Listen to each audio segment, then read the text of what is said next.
अध्यक्ष महोदय, या ठिकाणी सदस्य नाहीये त्यांना मग संधी मिळणार नाही. 292 अन्वये माननीय विरोधी पक्षनेत्यांनी मांडलेल्या या प्रस्तावावर मी माझे विचार मांडण्या ठिकाणी या ठिकाणी उभा आहे. अध्यक्ष महोदय, अध्यक्ष महोदय, आजचा प्रस्ताव हा आमच्याकरता, शहराकरता, ग्रामीणकरता आणि खेड्याकरता सगळ्यात महत्वाचा प्रस्ताव आहे असं म्हणायला काही हरकत नाही. अध्यक्ष महोदय, अध्यक्ष महोदय, माननीय विरोधी पक्षनेत्यांनी आणि पाटणी साहेबांनी या ठिकाणी आपले विचार मांडले. अध्यक्ष महोदय, अध्यक्ष महोदय, या सभागृहामध्ये जेवढे सदस्य अध्यक्ष महोदय त्याच्यापैकी 90% सभासद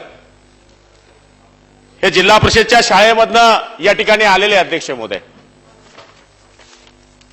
अध्यक्ष महोदय, आजची शाळेची अवस्था आणि आजच्या शाळेची पटसंख्या का टिकत नाही हा सगळ्यात मोठा अभ्यास करण्याचा या ठिकाणी विषय. अध्यक्ष महोदय, या राज्यामध्ये 37,000 कोटी रुपये आपण शिक्षणावर खर्च करतो. अध्यक्ष महोदय, शिक्षकांच्या पगारावर खर्च करतो. अध्यक्ष महोदय, अध्यक्ष महोदय, आज संपूर्ण ग्रामीण अभियानामध्ये शाळेच्या खोल्या बांधल्या गेल्या. अध्यक्ष महोदय, त्या शाळेच्या खोल्यांची स्थिती काय आहे? अध्यक्ष महोदय, जुगारांचे अड्डे जणू काय एक ठिकाणी असतात गाव पातळीवर, त्या पद्धतीची परिस्थिती आज जिल्हा परिषदच्या शाळांची होऊन गेली. अध्यक्ष महोदय, अध्यक्ष महोदय, पूर्वीच्या काळामध्ये आम्ही 4 भावंड 3 भाऊ असायचे. अध्यक्ष महोदय, आजच्या गळतीचं सगळ्यात महत्वाचं प्रमाण म्हणजे फॅमिली प्लॅनिंग. अध्यक्ष महोदय, पूर्वीच्या काळामध्ये आम्ही 4 भाऊ असायचे, 3 भाऊ 3 बहिणी असायच्या. तळवळणाची साधनं नव्हती. गाव पातळीवर आम्ही शाळा शिकायचो आणि गावाची पटसंख्या आमची मजबूत असायची.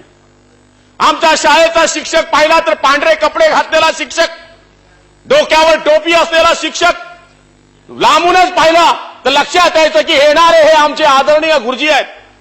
आज काय स्थिती? अध्यक्ष महोदय, आमच्या बापाकडे जर मास्तरानं तक्रार नेली तर बाप सांगायचा की एवढं मार त्याला की तो पुन्हा घडे या शाळेमध्ये येताना शिक्षकाचा आणि गुरुजनांचा त्याने आदर केला पाहिजे.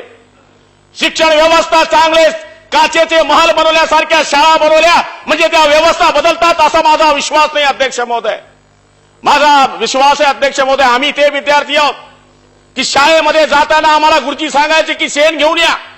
शाळेमध्ये शेण घेण्यानंतर सारपट्टी आम्ही करणारे विद्यार्थी होतो आणि तिथं आम्ही शिकलो म्हणजे काय, आम्ही पुढे गेलो नाही. अध्यक्ष महोदय, शासनाचं दुर्लक्ष आहे असं मी म्हणणार नाही, जनतेचं दुर्लक्ष आहे असं मी म्हणणार नाही. आजच्या समाजाचा प्रभाव हा इंग्लिश माध्यमाला चाललाय.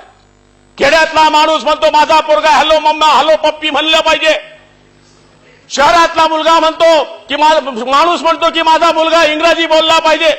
अध्यक्ष महोदय, आपण आयपीएस आणि आयएसची आणि एमपीएससीची यादी चेक करा. अध्यक्ष महोदय, इंग्लिश मीडियम मध्ये जास्त विद्यार्थी आयएस आणि एमपीएस मध्ये पास होतात की मराठी माध्यमामध्ये शिकून आलेले मुलं पास होतात? त्याच्यामध्ये मी आपल्याला नम्रपणे सांगेल अध्यक्ष महोदय, मराठी माध्यमातून शिकून आलेलेच विद्यार्थी त्या ठिकाणी पास होतात. आज या ठिकाणी समाजाचा आणि सगळ्या गोष्टीचा विषय बदलून गेला. अध्यक्ष महोदय, पटसंख्या का टिकत नाही? अध्यक्ष महोदय, पटसंख्या न टिकण्याचं कारण जिथं टपरं पान गाव तिथं गावाचं पान ठेलं तसं जिथं गाव तिथं शाळा. आमचं बंधन नाहीये. 3 लोक येतात एकत्रीमध्ये शाळेची स्थापना करतात, 4 खोल्या बांधतात, चांगल्या लेडी तिथं ठेवतात. ज्यांना जेमतेम इंग्रजी येतं त्याला वाटतं माझा मुलगा शिकला पाहिजे. शासनाचं काही बंधन आहे की नाही? अध्यक्ष महोदय, आज आपण बघा 18च्या वरती मंत्री महोदय विद्यार्थी नाहीये पहिलीपासून. 18, 19, 17 डुप्लिकेट विद्यार्थी दाखवायला लागतात तेव्हा तुमची तुकडी टिकते. ही परिस्थिती आहे आणि या परिस्थितीला बदलायचं असेल तर तुम्हाला प्रथमतः आमच्या शिक्षकाच्या शिक्षणाची पद्धत आणि व्यवस्था बदलवावी लागेल.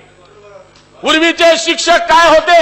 पूर्वीचे शिक्षक आम्हाला मारल्यानंतर पूर्वीच्या शिक्षकांचा आम्ही आदर करायचो. अध्यक्ष महोदय, आज या ठिकाणी अध्यक्ष महोदय 5व्या नंबरवर आहे शिक्षकाची परिस्थिती.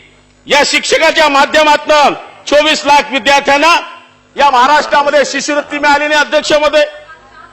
अध्यक्ष महोदय, या महाराष्ट्रामधल्या प्रत्येक मुलाला असं वाटतं की मी शहरातून खेड्यामधून आणि खेड्यातून शहरामधून जिथं गेलो आणि मला घराचं माध्यम पटलं त्या पद्धतीनं माणूस मोठा होऊ शकतो.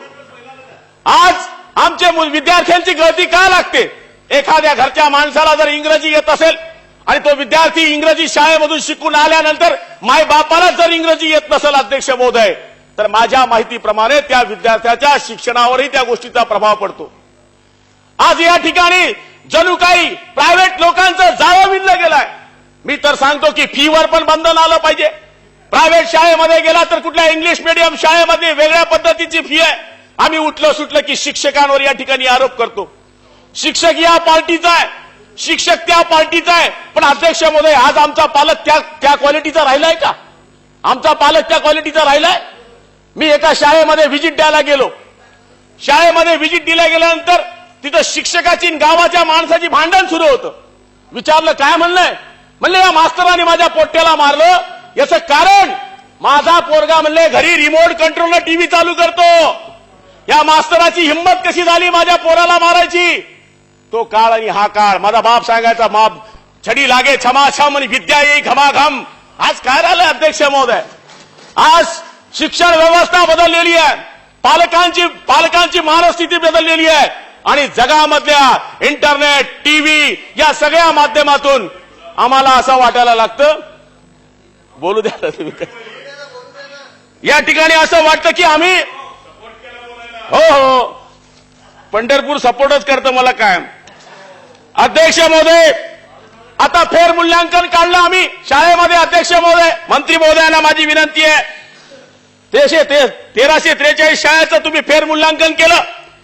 काय मिळालं तुम्हाला? तिथं अधिकाऱ्यांना चलती करून दिली माल खायची. फेर मूल्यांकनचा अर्थ काय होतो? शाळेवर जायचं, दादागिरी करायची आणि मास्तराकडनं पैसे घ्यायचे. आज माझ्या माहितीप्रमाणे या सगळ्या अर्थव्यवस्थेमध्ये, या नोकर व्यवस्थेमध्ये फक्त एक नॉन करप्ट प्राणी आहे, तो म्हणजे शिक्षक. त्याला कुठं खायला पैसा आहे? आमचाच झेडपीचा मेंबर शाळेची खोली घेतो, तोच बिल काढतो, मास्तराला सांगतो नाही बांधली तर तुझा पगारातून कापू. आपण चौफेर जर शिक्षकांवर आरोप करत असाल तर माझ्या माहितीप्रमाणे तर चुकीचं होईल अध्यक्ष महोदय. आम्ही जे घडलो, जे बोलायला शिकलो ते आमच्या शिक्षकांमुळे घेतलं, या ठिकाणी घडलो. शासनाचं धोरण का बदलत नाही? पतंगराव कदम साहेबांच्या एवढा संस्था आहे, तिथं गळती नाही. राधाकृष्ण पाटील साहेबांच्या एवढा संस्था आहे, तिथे गळती नाही. मग आमच्या मराठी शाळेत गळती का लागते? मूळ सांगायचा अर्थ असा आहे की शासनाचं लक्ष, समाजाचं लक्ष आणि पालकांचा शाळेवरचा विश्वास उठून गेलाय. एखादा मुलगा बाहेर गेला आणि 4 शब्द इंग्रजी बोलला की त्यालाही वाटतं माझा पोट्टा इंग्रजी बोलला पाहिजे. पण इंग्रजी बोलल्यानंतर सगळंच काही प्रगती होते असं होत नाही अध्यक्ष महोदय. मी माननीय मंत्री महोदयांना सांगेल, तुम्ही आज सकाळी भाषणामध्ये सांगितलं या ठिकाणी सैनिकी शाळा, अमुक शाळा, प्रत्येक जिल्ह्याला शाळा आहे. मंत्री महोदय, काय स्थिती आपण बघा. हे काय आपलं सरकार आल्यानंतर जादूची कांडी फिरेल आणि लगेच सगळं बदलून जाईल असं नाही. पण आपण बघा, सगळ्या बिल्डिंगांची दुरवस्था झालेली आहे, तिथं सगळा सत्यानाश झालेला आहे. आणि असं असल्यानंतर तुम्ही म्हणत असाल की राज्याची शिक्षण व्यवस्था या ठिकाणी आम्ही दुरुस्त करून टाकू. अहो, भयान परिस्थिती आहे. डोनेशन काय सांगावं तुम्हाला? डोनेशन केवढं घेतात कदम साहेब? शेतकऱ्याच्या पोट्याला शिकायचं असेल, तुम्ही नाही तुम्हाला नाही सांगत मी, केवढे घेता पैसे लोक. म्हणजे गरीबाचा मुलगा जर शिकायचा असेल तर त्याला शहरामध्ये शिकण्याची ताकद नाही अध्यक्ष महोदय. आणि मग तो गरज नसल्या त्या शाळेमध्ये विद्यार्थ्याला टाकतो. आज 10वीची परिस्थिती काय आहे? काय केलं तुम्ही? मुलाच्या डोक्यातला भंगरा फिरून दिला. मला 7वी पास झाला की आनंद वाटला होता. 7वी पास झालो, फायनल झालो. 10वी पास व्हायला वाटायचं 3-3 दिवस, 4-4 दिवस, 5-5 दिवस एक विषय रात्र आम्ही करायचो. आज काय? आजकाल तर तुम्ही 1 पे 1 फ्री. 10वी नापास झाला बेटा, जा 11वीत. 9वी नापास झाला बेटा, जा. त्याला 5वी पासून वाटतं किती बी झालं तर ढकलगाडी आहे. 6ठी में जाना है, 7वी में जाना है, पट संख्या ठिकाणा है. 9वी मधून 10वीत गेला, 11वीची तुकडी चालणार आहे. टाईट करा शिक्षण पद्धत. 10वीचा विद्यार्थी टाक इंग्रजी बोलला पाहिजे. 10वीच्या मुलगानं माय बापाचा आणि समाजाचा आदर केला पाहिजे. आणि 10वीचा मुलगा हा जो तरुण अवस्थेमध्ये येतो, या विद्यार्थ्याला 11वीच्या पात्रतेकरता जी आमच्या वेळेस व्यवस्था होती 10वी पास झालो म्हणजे वाटायचं नाही मुलगा पात्र आहे, पुढे काहीतरी करू शकतो. आज मुलं 10वी पास झाल्यानंतर हेच नाही. आयटीआयची परिस्थिती काय आहे? अहो, जिकडे जाल तिकडे आयटीआय उघडले पाहिजे. आपण आयटीआय आपण उघडत नाही. आज आयटीआयला 50,000 रुपये डोनेशन द्यावं लागतं. एखाद्या गरीबाच्या मुलाला जर आयटीआय मध्ये जायचं असेल तर त्याला गुणपत्र पाहिजे, आणि गुणपत्र नसेल तर प्रायव्हेट आयटीआय मध्ये पैसा पाहिजे. माझी अशी विनंती आहे की सगळ्यात स्किलवर भरती दिली, स्किलवर जोर दिला गेला पाहिजे की पुढच्या काळामध्ये आमचा मुलगा 10वी मध्ये जरी जेमतेम पास झाला असला आणि तो दुसऱ्या भागामध्ये उत्तीर्ण होत नसेल तर तो आयटीआय मध्ये जाऊन आपल्या उपजीविकेचा काम करू शकतो. एवढी त्याच्यामध्ये जरी परिस्थिती आली अध्यक्ष महोदय तर माझ्या माहितीप्रमाणे आमच्या सरकारने भरपूर काम केलं. मला या ठिकाणी असं वाटेल अध्यक्ष महोदय, आज मराठी मरते इकडे परकीचे पाय चेपतायत. आम्ही मराठी मारतीये. काय परिस्थिती आहे आज? हे पाप कोणी केलं अध्यक्ष महोदय? हे पाप करणाऱ्यांना विचारा अध्यक्ष महोदय की आज मराठी शाळा बसतं, सगळ्या मराठी शाळा हद्दपार होत आहेत. इंग्रजी शाळेची टक्केवारीमध्ये 8-8.5% वाढ झालेली आहे विद्यार्थ्यांची, आणि मराठी शाळेमधनं 18 ते 20% गळती लागली अध्यक्ष महोदय. म्हणून माननीय मंत्री महोदयांना माझी विनंती आहे की पुढच्या काळामध्ये ज्यावेळेस आपण शिक्षण पद्धतीवर दूरदृष्टीने नजर टाकणार आहात त्यावेळेस शिक्षण भरती, आज किती एक्सेस शिक्षण आहे आपल्याकडे? जिल्हा अंतर्गत बदल्या मागतात शिक्षक. किती बदल्या शिल्लक आहे माहिती आहे आपल्याला? अहो, मुलगा नुसता कोकणामध्ये शिक्षक नोकरीला लागला 6 महिन्यामध्ये जीव गुदमरतो. तो तर म्हणतो मला आता लवकर जळगाव आणा. जळगाव आणल्याशिवाय माझं प्रगतीच होऊ शकत नाही. हे पण बदलवलं पाहिजे. नोकरी लावताना त्याला हे सांगितलं पाहिजे तू कोकणात लागला आहे तर मरेपर्यंत कोकणात राहा. तू जर खानदेशात आहे तर खानदेशात राहा. खानदेशाचा माणूस तिकडे गेला तर त्याचं चित्त लागत नाही. कोकणातला माणूस इकडे आला त्याचं चित्त लागत नाही. जेमतेम तो शाळेत त्या 11 वाजेची घंटी ती 5ची घंटीकडे लक्ष ठेवतो. म्हणून अध्यक्ष महोदय या बारक्या गोष्टींकडे आपल्याला लक्ष द्यावे लागेल. प्रत्येक गावामध्ये आता क्लासेस सुरू झाले. क्लासेसांचा पेव आहे. 2 महिन्यामध्ये मुलगा आणा इंग्रजी बोलायला लागतो. 2 महिने मुलाला आणा सराव परीक्षेमध्ये तो पास होतो. असं मराठी शाळा हायस्कूलमध्ये का होत नाही? का होत नाहीये? का त्या शाळेला वाटत नाही? का त्या शिक्षण व्यवस्थेला वाटत नाही की आज आमचा विद्यार्थी इथनं पास झाला पाहिजे, तो विदाऊट ट्युशन घेऊन पास झाला पाहिजे. म्हणून तावडे साहेब आपण चांगले निर्णय घेतले आहेत. आमची हात जोडून विनंती आहे की आम्ही ते विद्यार्थी आहोत की आम्ही 3 वह्यांवर जायचो अध्यक्ष महोदय. 30 पानात गणित, 30 पानात भूमिती आणि 30 पानात इंग्रजी, अशी व्यवस्था आमच्या काळात होती. आमच्या काळामध्ये 3 वह्या 6 महिन्यात मिळाल्या तरी आम्ही खुश राहायचो. एक अंडरपॅन्ट, एक बनियन, एक चड्डी आणि एक शर्ट आमच्या बापानं दिलं गणवेश म्हणून, तर आम्हाला वाटायचं की आमच्या बापानं दिवाळी साजरी केली अध्यक्ष महोदय. आज काय परिस्थिती आहे? आज फॅमिली प्लॅनिंगमुळे आम्ही मुलांना 10वी पास झाल्यानंतर कॉम्प्युटर घेऊन देतो, मुलांना 10वी पास झाल्यानंतर मोबाईल देतो, स्कूटी देतो. पण शिक्षण व्यवस्थेमध्ये काही फरक पडलाय?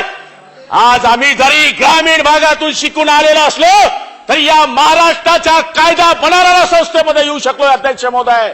आम्हाला हेच वाटतं की आमच्या खेड्यातल्या काळ्या आईची सेवा करणारा शेतकऱ्याचा पोरगा, ज्याचा बाप दादा काळ्या आईची सेवा करून मरतोय, तो कधीतरी पुढे येईल का या शिक्षण व्यवस्थेमधून? तो IAS IPS गुलाबराव पाटलाचा पोरगा डॉक्टर झाला, कौतुक नाही अध्यक्ष महोदय. जो काळ्या आईची सेवा करतो त्याचा मुलगा जर डॉक्टर झाला तर आम्ही शिक्षण व्यवस्थेचं कल्याण केलं असं मला या ठिकाणी वाटतं. माननीय मंत्री महोदय, परमेश्वर आपल्याला सुबुद्धी देव. मागच्या 15 वर्षात जो सत्यानाश झाला या राज्याचा, तो सत्यानाशातून तुम्ही या राज्याला बाहेर काढा. चांगले विद्यार्थी आणि चांगली नागरिक घडवण्याकरता शिक्षण व्यवस्थेमध्ये बदल करा, आणि ते आपण करतायत. एवढं बोलतो आणि मला बोलण्याची संधी द्यायला त्याबद्दल आभार मानतो. दिलीप वळसे पाटील.